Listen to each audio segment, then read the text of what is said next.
Assalamualaikum warahmatullahi wabarakatuh. Bapak, Ibu, dan saudara sekalian yang saya hormati, kita lanjutkan kajian kita tafsir Al-Quran. Pada saat ini kita sampai kepada surat Ali Imran ayat 116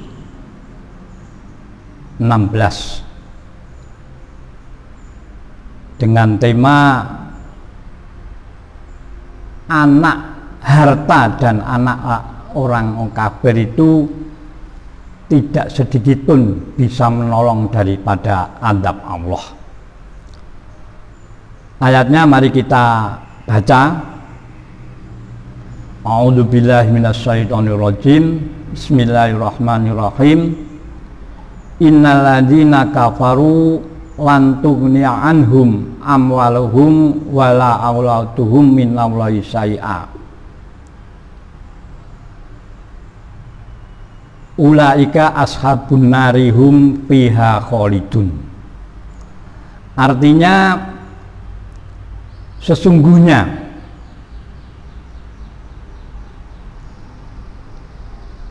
orang-orang kafir, harta benda dan anak-anak mereka itu tidak akan bisa menolong sedikit pun daripada azab Allah, dan mereka akan menjadi penghuni neraka, kekal di dalamnya.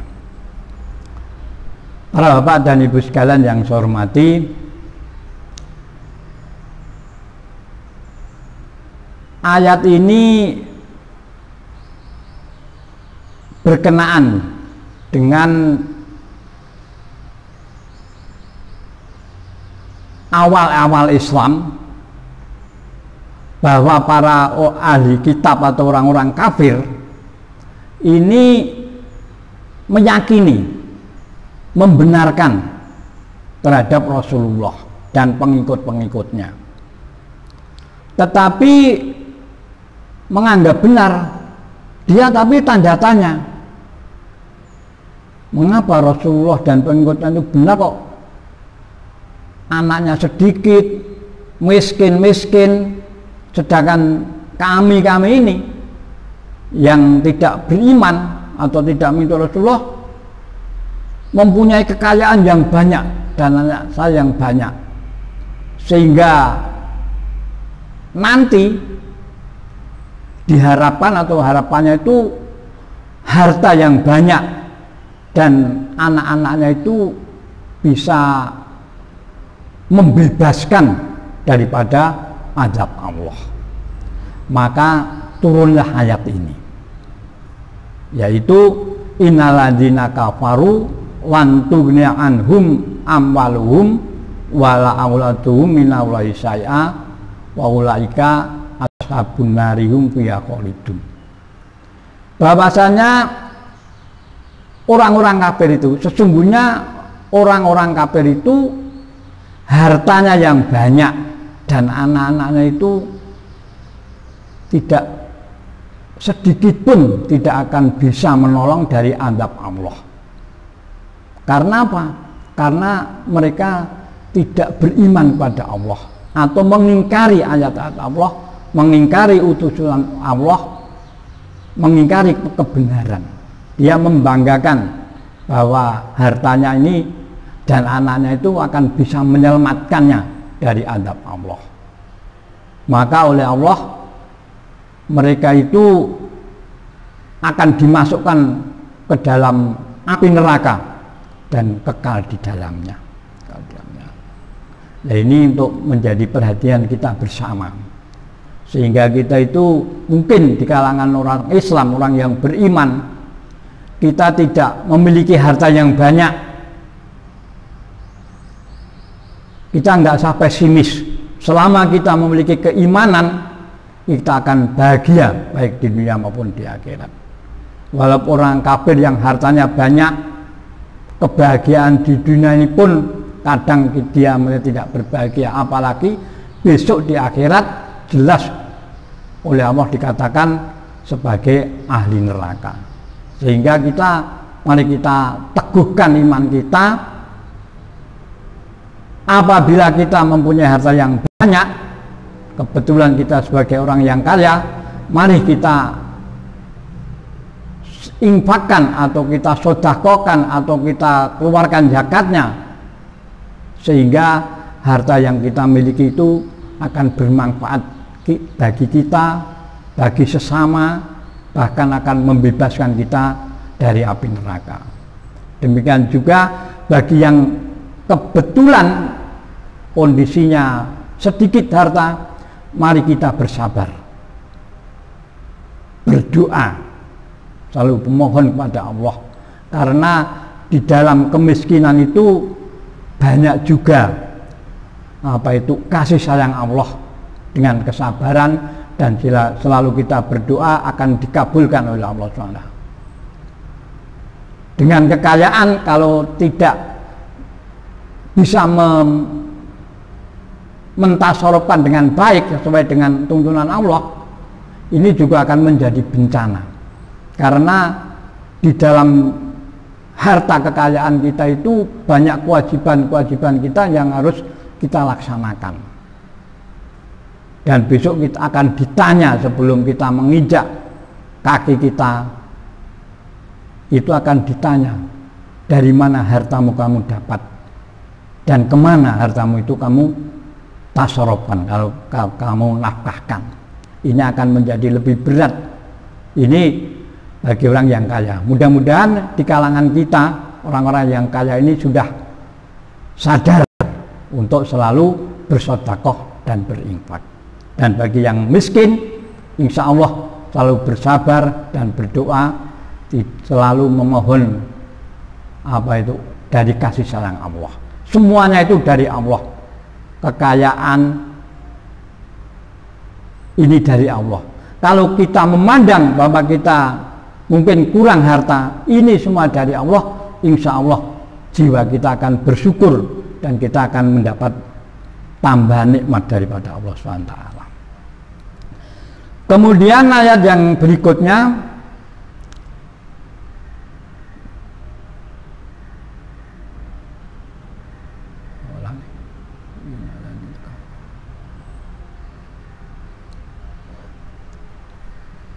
alladzina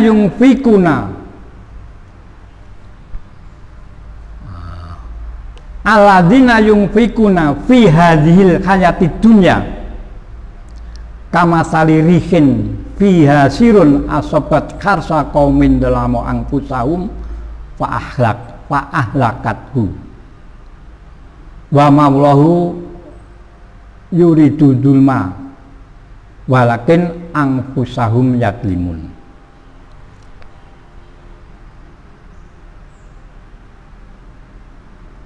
Wa mawlahu dolamu wa ma dolamahumullahu walakin angfusahum yadlimun. Mohon maaf, ini saya ulangi ayatnya. Artinya orang-orang yang menafkahkan hartanya dengan motivasi kehidupan dunia, wihadil hayatid dunya, ini ibaratnya angin yang mengandung udara yang dingin yang menimpa tanaman kaum yang dolim, maka akan hancurlah tanaman itu. Dan Allah tidak sama sekali tidak mendolimi kepada kaumnya, tetapi diri mereka sendiri yang mendolimi dirinya. Para bapak dan ibu sekalian yang saya hormati, di sini ada kata dolama angfusahum. Artinya dolim itu menempatkan sesuatu yang tidak pada tempatnya, kemudian dikaitkan dengan angfusahum, terhadap dirinya sendiri, Jadi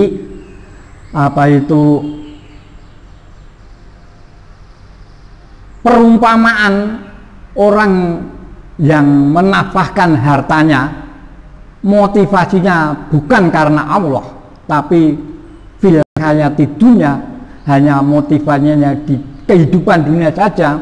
Ini ibaratnya seperti itu, yaitu bagikan angin yang mengandung udara yang dingin sekali menimpa tanaman perkebunan atau tanaman orang-orang yang mendolimi dirinya, maka angin itu bisa menghancurkan semua tanamannya itu, semua tanaman. Para bapak dan ibu sekalian, ini gambaran kalau kita itu menginfakkan atau menafkahkan harta kita itu motivasinya hanya kehidupan dunia, sehingga tidak akan mendapatkan bagian apa-apa di akhirat besok. Ini bagi orang yang mendolimi dirinya. Artinya harta yang dinafkahkan itu sepatutnya harus di jalan Allah, tapi mereka hanya untuk kepentingan dunia saja.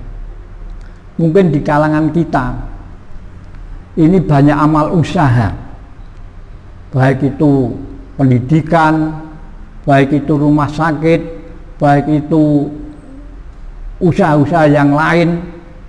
Ini mari kita berhati-hati. Kalau zaman dulu bahwa amal usaha itu adalah alat untuk dakwah, tapi rupanya sekarang ini akan cenderung kepada hayati dunia, kehidupan di dunia. Nah, ini nanti kalau kita tidak ada rasa iman atau tidak rasa sebagai alat dakwah untuk menyampaikan ajaran-ajaran Islam, ini akan sia-sia, bahkan akan rusak. Jadi ibaratnya angin atau tanaman seorang kaum yang dolim ini ditimpa angin, ditimpa banjir, maka akan hancur. Ibaratnya seperti itu, ibaratnya. Dan ditegaskan Allah tidak berbuat dolim pada kita, tetapi kalau seperti itu diri kita sendiri yang berbuat dolim terhadap diri kita. Karena apa? Karena sudah menyimpang daripada keimanan, menyimpang daripada ajaran Islam. Jadi hanya kepentingan dunia saja. Memang kelihatan menarik sekarang ini di kehidupan dunia. Tapi mari kita jangan hanya semata-mata karena dunia saja. Betul-betul semua itu adalah untuk ladang dakwah kita, Apa itu menolong, apa itu mencerdaskan anak, apa itu membuat lapangan pekerjaan dan sebagainya. Ini semua agar kita niatkan di jalan Allah. Kalau demikian, insya Allah kita tidak termasuk orang yang menafkahkan yang hanya untuk motivasinya untuk dunia. Ini berhati-hati kita, motivasi kita itu mungkin sekarang sudah banyak yang bermotivasi dunia.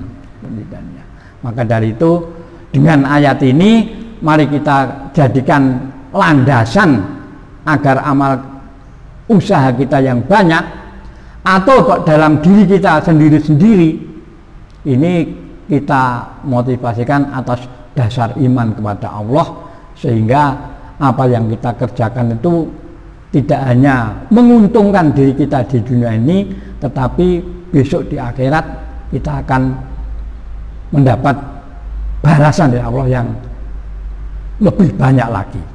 Sehingga makanya Allah tidak mendolimi pada kaumnya, tetapi kalau kita berbuat dolim terhadap diri kita sendiri, nah ini ya akibatnya kita tanggung sendiri. Jadi dalam dua ayat ini Allah pertama bahwa harta orang kafir yang banyak dan anak-anaknya ini tidak dapat menolong sedikit pun dari azab Allah. Kemudian yang kedua, harta yang kita nafkahkan hanya untuk kepentingan dunia, ini juga akan sia-sia, bahkan akan merusak, ibaratnya seperti angin yang membawa udara dingin, bahkan membawa banjir, akan menghancurkan tanaman-tanaman orang yang dolim. Sehingga orang yang dolim atau yang motivasinya dunia tadi sedikit pun tidak akan mendapatkan apa-apa, bahkan akan rusak semuanya. Mudah-mudahan kita dijauhkan dari sifat-sifat seperti itu, sehingga kita selalu apa yang kita kerjakan berdasarkan keimanan kita kepada Allah, berdasarkan menjalankan perintah Allah dan menjauhi larangan-larangannya. Mudah-mudahan ada manfaatnya, dan kurangnya mohon dimaafkan. Assalamualaikum warahmatullahi wabarakatuh.